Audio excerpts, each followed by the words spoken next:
I'm going to do a little stare here, because I have not seen this video yet. But Mr. Skyhawk here was on my channel during the subathon teaching us how to play the incredible Fluffle deck. So now we gotta find out why the number one Fluffle player in the world is quitting Yu-Gi-Oh! With truly a loss to the community. Unironically. Alright, let's watch. Mic check, 1, 2. The 1.25 speed. That sounds like the person, I guess. So title is not... Is it really quiet? I think it's pretty descriptive of where I'm at. I am done playing Paper Yu-Gi-Oh! For... Really quiet, isn't it? probably a while. Possibly forever. It depends on what happens with the company that is running the game. I can't do this anymore. I had initially planned to write a script for this, and there's probably some... This is as loud as I can make it, sorry. Chunks of this that I will... Just turn up your volume. Any arguments or discussion points to come off correctly, but there are a few main factors.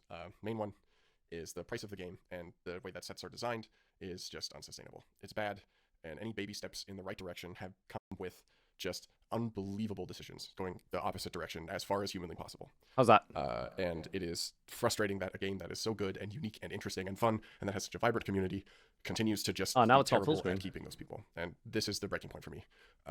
All right, so overall, main premise here is the card prices is being cited as one of the main reasons for quitting, and of course, the way the company is running the game, etc., etc.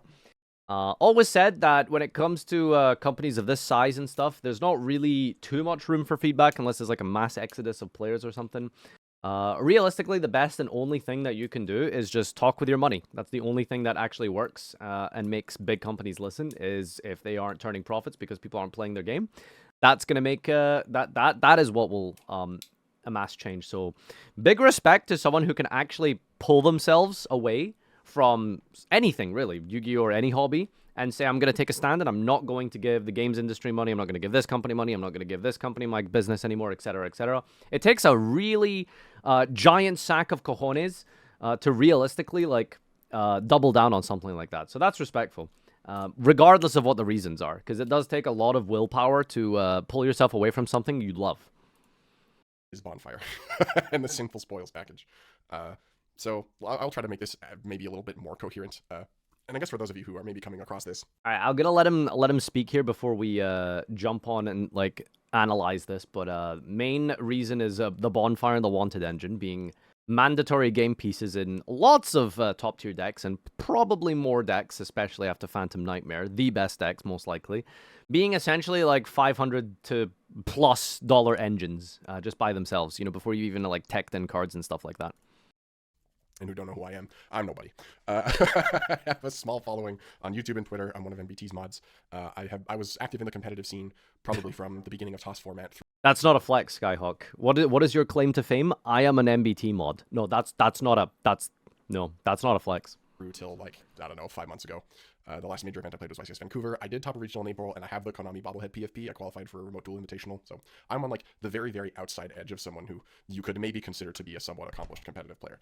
I have a couple of tops. That's what I got.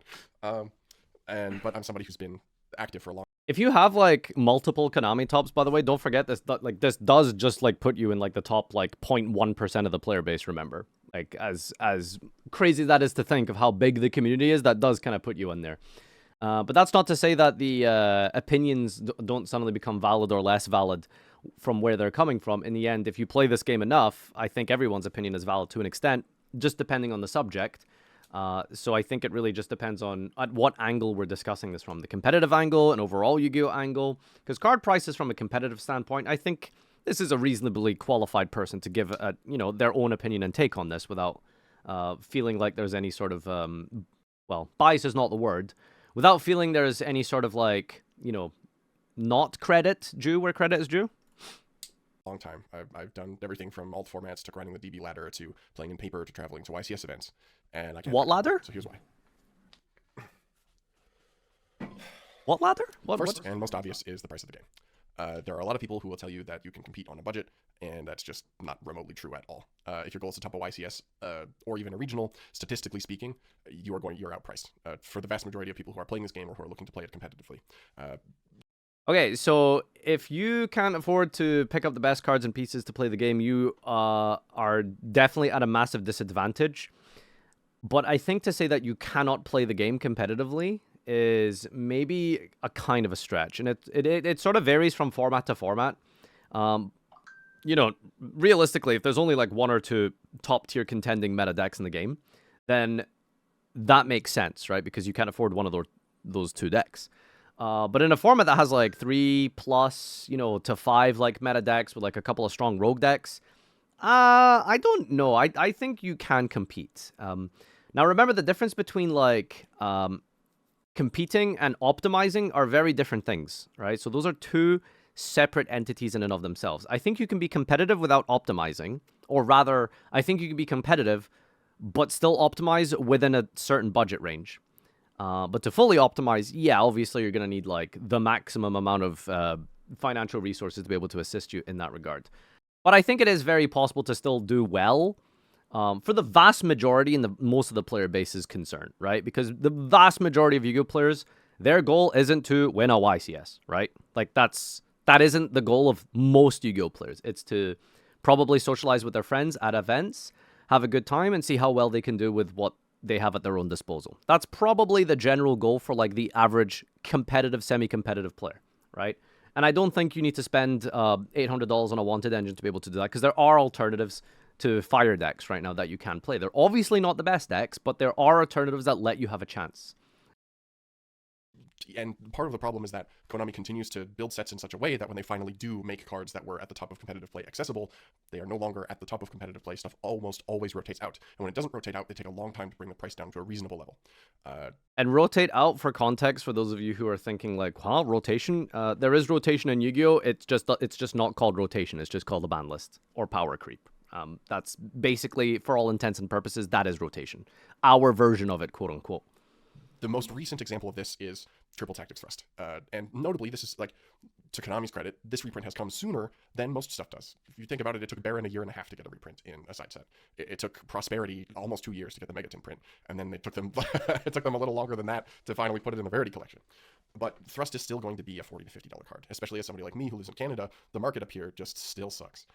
Getting individual cards is just not reasonable. Oh, Canadian! Wow, now I see why it's really bad. It's impossible for that sealed product to actually give you any of the cards that you need to play. Thrust for ages was prohibitively expensive for a ton of people, and I bought them. I bought them because I wanted to compete with Dino and I wanted to try competing with Fluffle, and it was not worth it. It just wasn't. I'm not, bro. I swear, I'm not trying to laugh at his dismay here, but that's the funniest sentence I've heard this week. Is like, I bought Thrust for Dino and Fluffle, and it wasn't worth it. Like, I'm so sorry. Damn, this generic spell card didn't make my Fluffle deck better. I'm sorry. I'm sorry. Please continue. I couldn't help but laugh at that. Just as a list of stuff that I have bought at peak price to keep up with the competitive game when I started playing and when I got into it a bit more, so that I could go to YCS Niagara 2019 during TOS format. I paid for a pot of Extravagances close to maximum price so that I could play Extravagance Dinosaur. Later sold those. I bought Pot of Prosperity very close to release, which was almost 400 Canadian. Jesus. And that was to play Dinosaur as well. That is what largely that place at a Prosperity. Stop spending so much money on Dino. Has basically led to the majority of my events. Do you need Prosperity to pop the baby? Success. And I bought Triple Tactics Thrust. I bought Fenrir's at near full price. So I bought Droplets at near full price to play with Fluffle because fuck me, dude. Holy crap. It's like that's the thing that like feels the worst about this thing, right? Is like when you have these like staple cards that are like horrifically like expensive, right? Like that is just way out of the price range of like the average Yu-Gi-Oh player, right?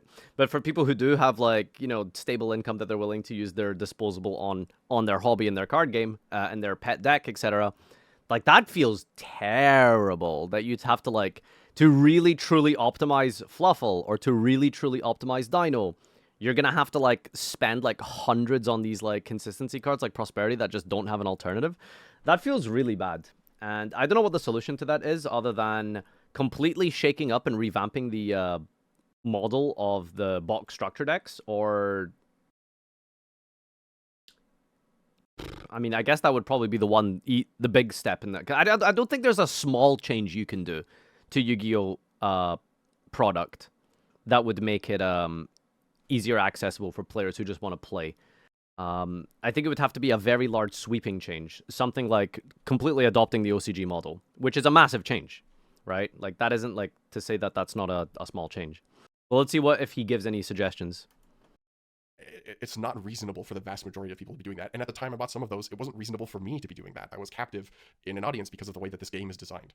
It's a lot of gacha mechanics that are very bad, and it could be made in a way that is much more ethical to players and actually helps grow the community. But instead, what we've seen is while YCS attendance is going up, I see local scenes dying. A lot of shops in my city don't run Yu-Gi-Oh anymore. There was like a period around TOS format where it started to pick up. Like I could go like in Edmonton, I could go. It's a weird paradox, isn't it? Because I feel like the same thing has been said by multiple different people so far. It's YCS attendances have been increasing, but local attendances have been dying. And Ruxin's video, for those of you who have seen it, was really good, breaking down some of the product problems for why local stores are just not stocking Yu-Gi-Oh anymore and just not running Yu-Gi-Oh. But it's a strange, bizarre paradox that the bigger events are doing better, but the local scenes maybe aren't doing as well. I think we'd have to get some actual raw stats and numbers on it to really collate all this data together and come up with, I don't want to say solution, but come up with like at least like an analysis of like what is actually practically going on at the ground level, at the what do you call them, brick and mortar level of the game, which is your local OTSs and stuff, because that's kind of like the heartblood of the game for a lot of players, is going to their OTSs and stuff. And if a lot of those are closing down, or not closing down but not running Yu-Gi-Oh, that's like a massive major problem, right? So what is the benefit to how is the game benefiting from locals and stuff like that? I guess realistically only Konami, I suppose, has the numbers on that, because I think like if a store stops running Yu-Gi-Oh, they just lose their OTS license, or maybe they keep it, but they just don't need to sell it. I'm not sure, but it'll be interesting to know just exactly what is going on at the local level for these local game stores. Like once every day of the week almost, and I saw a shop close. I saw like 2 or 3 shops close, and one of the shops that used to be like the place to run Yu-Gi-Oh just doesn't run them anymore. So now I think okay, right now in the chat, spam up or down in terms of your local attendance over the last like half a year. Would you say your local attendance over the last like half year to year is up, or would you say the attendance is down? There's only 3 places that are running events. There used to be so many more. So even in a scene where like it was thriving, it's gone. Like the local scene dies when this stuff happens. I feel like it's really okay, mixed. Let's try to come back to a more coherent example. In the thing maybe mostly down, about the same. That's the Sinful Spoils package. Gonna get out ahead of the bozos here. Mostly down, this but is not that bad. It's not new for packages to be expensive. The Castira the Castira deck was expensive. Engines have been expensive in the past. The DAD is a thing, and it's probably the most expensive. But so this is like Necros was crazy. This is not new for a deck that is at the top level of competition to be distributed in such a way that it is artificially expensive. Bonfire is expensive in the OCG. Based on replies on Twitter, it's like $40 USD max. That's where those cards cap out. They don't go to 129 on pre-sales. And a lot of people are going to come in and be like, you're reacting to pre-sale prices. They're going to go down. Yeah, and then a lot of the time they go back up. I think Crossout is an outlier here. SP Little Knight is above where pre-sales were here in Canada. I posted a tweet being like, this is ridiculous. I'm seeing them selling on the Facebook groups for 130 Canadian now. Like, it's unbelievable. So right now, if we take Bonfire, maybe deduct...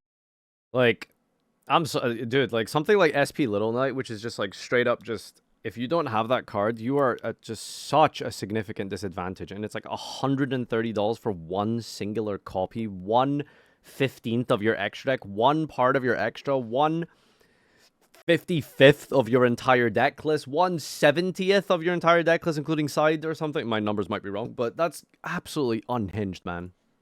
Deduct like $30 off the presale price. Let's be generous with this and deduct $30 from that. The Sinful Spoils package in Canada, it's just a package. So let's say I do 3 bonfires, and then I buy the 3 wanteds, I buy the 1 original whatever. Maybe I sneak in a Flamebird Dragon for fun, and I buy one of the Black Lady, one of the Black Witch.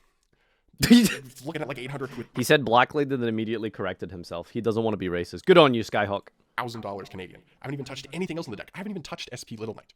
That is... What's the average rent in Canada? Just asking for a friend. Is it like $1,000? Obviously, it depends on your city and stuff, but like... yeah, I assume Toronto rent is different from like some bumblefuck farm outside of Montreal. But I assume that's probably like at least like rent or something.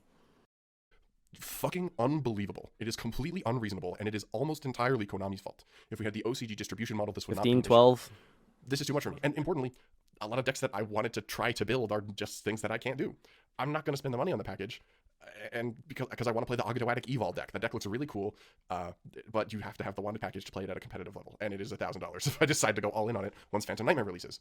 We have a... You know what's really funny? That like cards like this are meaningful and important in every single deck, right? Like he gave the best examples, I think, because I don't want to say like the Wanted engine is an outlier, because it's a bit disingenuous to say that it doesn't happen regularly, that we have engine pieces that are that expensive. Because normally I find over the last few years, it's like the staple cards that are like the really expensive things, like the pots, like droplets, like thrust, like talents. Like those have usually been the cards that are like the crazy expensive things, and you can kind of get away with not playing those. But I think like we're in a situation where it's those are very relevant cards. The Wanted Engine, right? Like that just your deck just won't work without the Wanted Engine. Rescue Ace without the Wanted Engine is like really just painful. Like it works, quote unquote, but it's do like 50% of your hands just say skibbity toilet, right? Like that, they just don't do anything. But worse than that, right? I think like the real tragedy in all of this is like low key, it's like the rogue decks that use these engines but aren't good. And I think that was like a perfect example was like Ogdodic Evil. Like Lil Bro wants to play Ogdodic Evil, and it's like, why shouldn't he play Ogdodic Evil? Because the Wanted Engine and the Sinful Spoils, the thing that gives the deck consistency, is $1,000. Like, do you know what I mean? A cool format right now. It might be bad for some competitive players, which is a reasonable take, but like you actually can play cheap stuff, and that gets completely ruined once Sinful Spoils is a thing. So that's issue number one that I have is the price. And again, like Konami could fix this yesterday. It might take a couple of sets, maybe not yesterday. They would need to take a couple of sets that they've already got into production and fix it later. Something has to change. The Echo changes made it bad, but the problem was already bad. We need the OCG model, and we need it yesterday. Or we need some way to make it so that opening sealed product is interesting, because right now it just isn't. It's a bad value proposition, and it just sucks for the players overall. We always talk about how like the OCG model is the be-all, end-all of the card game booster box structure. And I really struggle to see any flaws with it, personally. And I've tried to speak to multiple different people on this, and I don't think I've really heard like a good argument for why that shouldn't be the case. The flaws Konami would make less money, but I don't know how true that is, though. Because now the cards you want are easier to obtain. Doesn't that just incentivize people more to buy the products? Right? Like, surely you would just be interested in buying more product at that point? Like, the average person would just maybe go and buy their own boxes and stuff, and then you could just straight up just pull, like, the deck you're looking for? I don't know. I don't know. Clearly that has to be the logic and reason, right? Because like there's no other reason why they wouldn't have implemented it if it's such a no-brainer. Is that it's basically like, well, money number, Wall Street stock machine go burr, like in the opposite direction, right? And that's not good for business. Someone in the marketing and the economic studies of Konami's higher ups in department probably knows the logic and reason for this, but I guess that's the only reason, is like it would probably lose the money somehow. But I feel like it wouldn't necessarily, maybe, but who knows? Okay, so that's my main gripe, is the price. And Konami's print practices have just been terrible. Oh, yeah, and like the main obvious logic is if it ain't broke, don't fix it, right? Realistically, that's the problem, right? Well, if the money machine is still pumping out profits and revenue year on year, record sales, why would you change that? Right? Why would you change that? You're going to just try and keep squeezing out those profits, right? Like, why would you change that? Do you know what I mean? So, like, realistically, that's why I really respect his decision to just quit. Because you can't argue with that. It's like, how do you debunk that argument of, well, the money machine keeps pumping, so why would we change anything? Well, then I'm just going to quit, right? Like, that's like the simple, like, easy fix is just, you just quit and you stop playing, right? Because how else do you fix that? You know, it really is just, and I'm not trying to like call for a boycott or something, but if you don't like something, that is the easiest way to deal with a business, is to just stop giving them your business. You complain with your wallet. Bandless philosophy has just been terrible. They limited the floodgates, but they didn't. Oh, okay. Second reason is the ban list. This is interesting. Dimensional barrier still exists. And I feel like the ban list is really flawed in the way that Konami runs it. I would definitely not do it the way they do, but I feel like that's like not the most pressing problem in the game right now, sort of. This feels unrelated. Well, no, it's not, because he's explaining why he's quitting Yu-Gi-Oh! Reason 1, prices. Number 2, ban list. It's not me. It's not unrelated. This is related to him. Will continue to ruin formats as long as it exists. Featherstorm is still legal. Bro's playing Ogdodic, a ban list won't make him win, yo! Dimension Shifter is still legal after hitting the only counterplay that existed to it in Gamma. There's just so many things that the balance team gets consistently wrong, and while the last balance was okay, and it was actually pretty solid, it was one of the best ones we've had in years, there are still a ton of things that have been left unaddressed, and it's also, again, left the vacuum for like the wanted package to go absolutely nuts. This is not a surprise to anybody who's played, it's not a surprise to me, but the ban list is meant to push product, it's not meant to actually balance the game and make it interesting, and I just have... Whoa, why would he say something so brave and so controversial? That the ban list isn't there to fix and balance the game, it's there to push product. Why would he say something so controversial like that? What I will say is, like, after playing this game for 10 plus years, the ban list is such an enigma and such a peculiar beast that there never really seems to be, like, a clear direction sometimes, you know? Like, look at Pot of Desires, the fact that that card of all cards is, like, flip-flopped up and down from 2 to 3, like, twice or 3 times. Floodgates get banned, but then Skill Drain goes to 3. You know, like, it's bizarre. It's so odd. Keck W. It is really odd. And it feels like, well, clearly there isn't like a design direction here, because why Floodgate bad for one list, but then Floodgate good in another list? Regardless of your opinion on Skill Drain being necessary for the game, etc., it does kind of make you question, why do we put Tikaboo to 1 but Skill Drain to 3? Like, what's... Like, I understand, like, you'd have to really go into depth of, like, the logic and the actual game sense application of those cards, which is Skill Drain is fundamentally, quote-unquote, you know, easier to deal with than Tikaboo, for example, but, like, without going too deep into that conversation, which I could spend, like, 30 minutes deep diving on, it is bizarre that Floodgate bad one list, Floodgate good another list, you know? Skill Drain was to support new product. Hey! I've disagreed with so many decisions, I can't deal with it anymore. I think the R&D team is just like almost completely incompetent. Like, maybe that is arrogant of me to say, I just feel like they're bad at their jobs. Like, I just don't think they care. I don't think they care about us at all. And finally, it's not fun to go to locals anymore. I haven't been in a long time. And it sucks because this is an incredible game. There is just like, I have like started over the last couple months to try to dip my toes into other TCGs. There is nothing like Yu-Gi-Oh! It doesn't exist. People who are trying to jump ship to find a different game, you will not find it. Yu-Gi-Oh! Is the only thing remotely like it that exists in the space. Alestrals is boring. Pokemon sucks.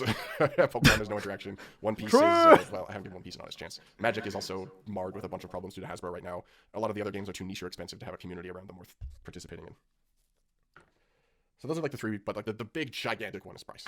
The big gigantic one is the price of the game. And it sucks to be saying this because I love it. I literally, like, on my desk right now is a Master Duel hoodie. I wear this all the time.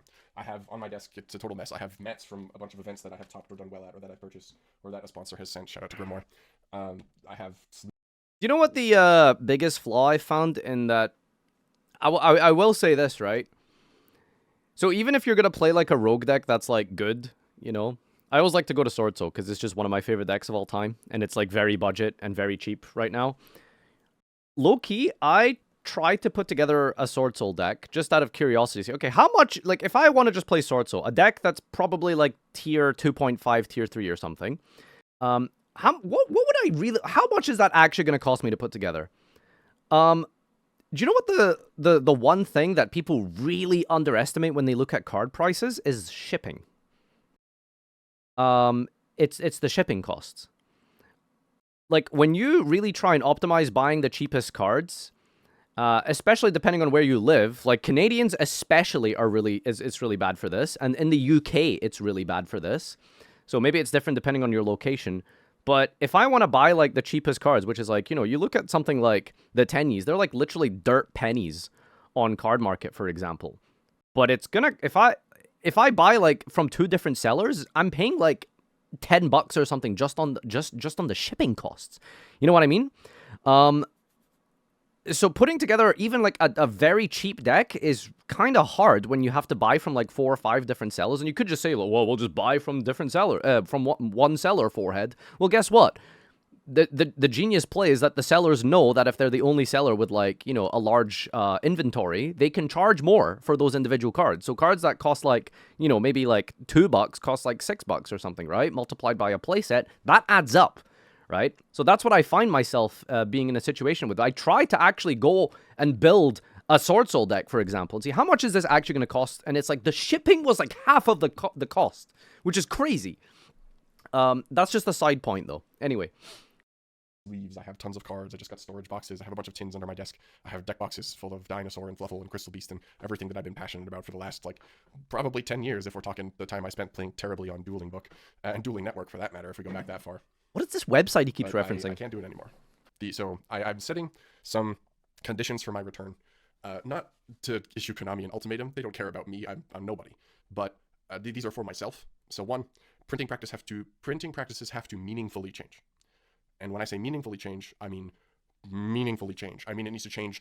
If you don't follow exactly the OCG model, the model has to change to such a point where individual cards are very expensive once in a blue moon instead of every set release.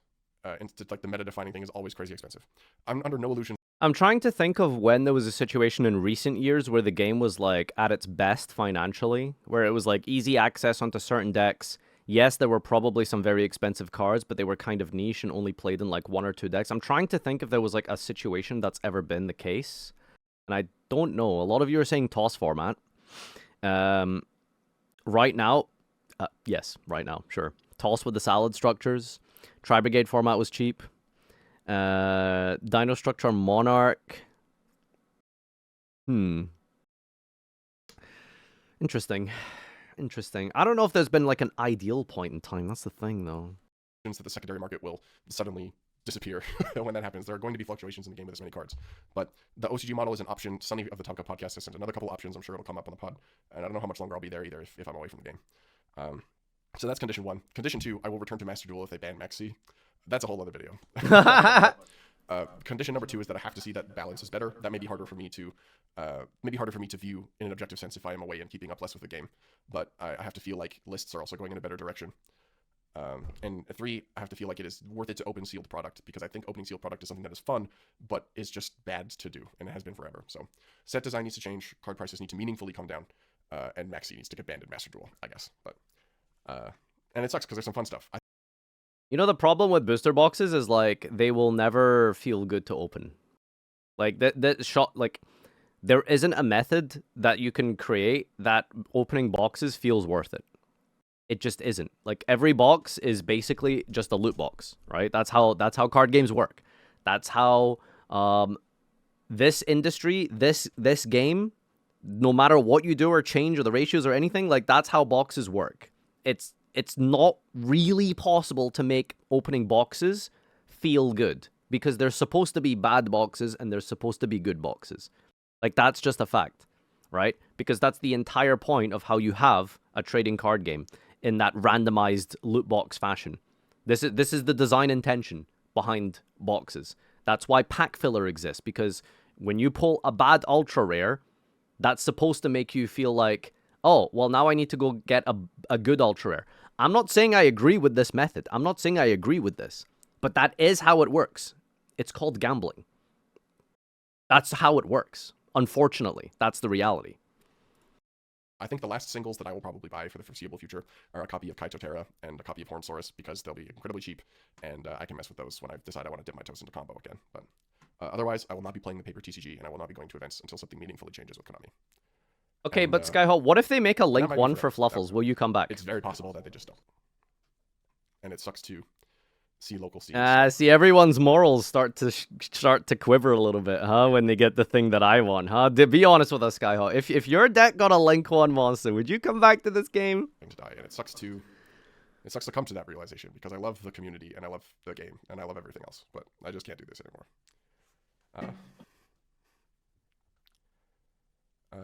It's I don't know how meaningful it is for anyone else, but it's been an honor to be. He really is serious. Like, this is not one of those, like, I'm quitting Baby Rage things. Like, he's actually just leaving this game. That's so sad. Even in this little tiny corner of the world, it's been fun to get to fool around and have an impact, but spent a little too much time being Giant Skyhawk, and I have to spend a lot more time being Isaac, so. Wait, he has a name? That's crazy. His name's Isaac? That's insane.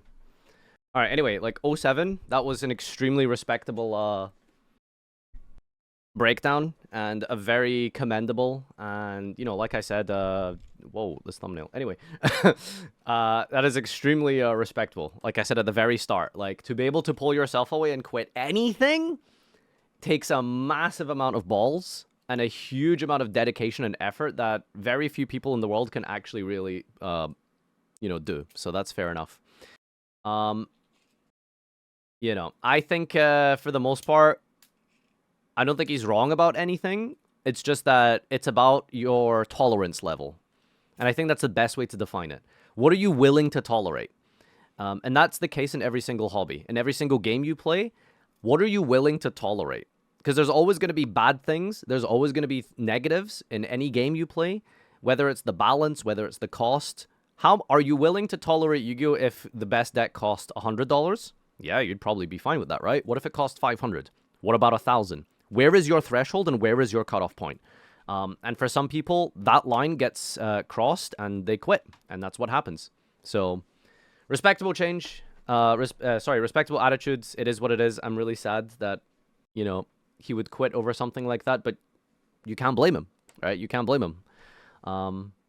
But I think there are alternatives and ways to play the game that don't require an arm and leg. It's not going to be optimal, and some formats will be worse than others, but if you really like Yu-Gi-Oh! And you really care about the game, I think there are other ways to play, unfortunately.